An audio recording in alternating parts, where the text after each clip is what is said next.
ജീവിതം എത്ര കഠിനമായി പരീക്ഷിച്ചാലും പ്രതീക്ഷ കൈവിടാത്ത മനുഷ്യരുടെ കഥയാണ് വയനാട്ടുകാരി ശ്രുതിയുടേത്. വയനാട് ചൂരൽമല ഉരുൾപൊട്ടൽ ദുരന്തത്തിൽ അച്ഛൻ, അമ്മ, സഹോദരി ഉൾപ്പെടെ കുടുംബത്തിലെ 9 പേരെ നഷ്ടപ്പെട്ട ശ്രുതിക്ക് പിന്നീട് ജീവിതത്തിൽ വലിയൊരു താങ്ങായി നിന്നത് തൻ്റെ പ്രതിശ്രുത വരൻ ജെയ്സണായിരുന്നു. ശ്രുതിയുടെയും ജെയ്സൻ്റെയും വിവാഹ നിശ്ചയം കഴിഞ്ഞത് വിവാഹത്തിലേക്ക് അടുത്തുകൊണ്ടിരിക്കുന്ന സമയത്താണ് ഇങ്ങനെയൊരു ദുരന്തം കുടുംബത്തെ മൊത്തത്തിൽ കൊണ്ടുപോയത്. അങ്ങനെ ശ്രുതിക്ക് പിന്നീട് എല്ലാത്തിനും താങ്ങായി നിന്നത് പ്രതിശ്രുത വരൻ ജെയ്സൺ മാത്രമായിരുന്നു. എന്നാൽ വിധി വീണ്ടും ക്രൂരതയായിട്ടാണ് ശ്രുതിയോട് പെരുമാറിയത്.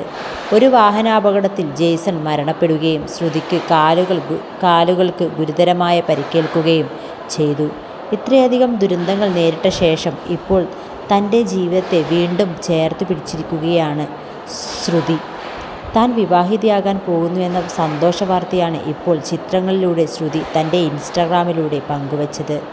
ശ്രുതിയുടെ വിവാഹ നിശ്ചയം കഴിഞ്ഞിരിക്കുകയാണ്. ശ്രുതി വിവാഹം കഴിക്കാൻ പോകുന്നത് റവന്യൂ ഡിപ്പാർട്ട്മെൻറ്റിൽ തന്നെ വർക്ക് ചെയ്യുന്ന സന്ദീപിനെയാണ്. തൻ്റെ ഇൻസ്റ്റഗ്രാം പേജിലൂടെയാണ് ശ്രുതി ഈയൊരു സന്തോഷ വാർത്ത പങ്കുവച്ചിരിക്കുന്നത്. പുതിയ ജീവിതത്തിലേക്ക് കടക്കുന്ന ശ്രുതിക്ക് എല്ലാവിധ ആശംസകളും നേരാം. ജീവിതത്തിൽ ഇനി സന്തോഷവും സമാധാനവും മാത്രം നിറഞ്ഞിരിക്കട്ടെ എന്നൊക്കെ പറഞ്ഞുകൊണ്ടാണ് ഒരുപാട് പേർ വളരെ പോസിറ്റീവായിട്ടുള്ള കമൻറ്റുകൾ രേഖപ്പെടുത്തിയത്. എന്നാലും അതിനിടയിലേക്ക് ചെറിയ നെഗറ്റീവ് കമൻസുകളും കാണപ്പെടുന്നു. മറവി മനുഷ്യനൊരു അനുഗ്രഹമാണ്. എത്ര പെട്ടെന്നാണ് ഈ പെൺകുട്ടിക്ക് എല്ലാം മറക്കാൻ കഴിഞ്ഞത്. ഇങ്ങനെയുള്ള കമൻസുകളും കുറവൊന്നുമല്ല. എന്നാൽ എല്ലാ പ്രതിസന്ധികളിലും ശ്രുതി ഇതെല്ലാം തരണം ചെയ്തുകൊണ്ടാണ് ഇപ്പോൾ തൻ്റെ പുതിയ ജീവിതത്തിലേക്ക് കടക്കുന്നത്.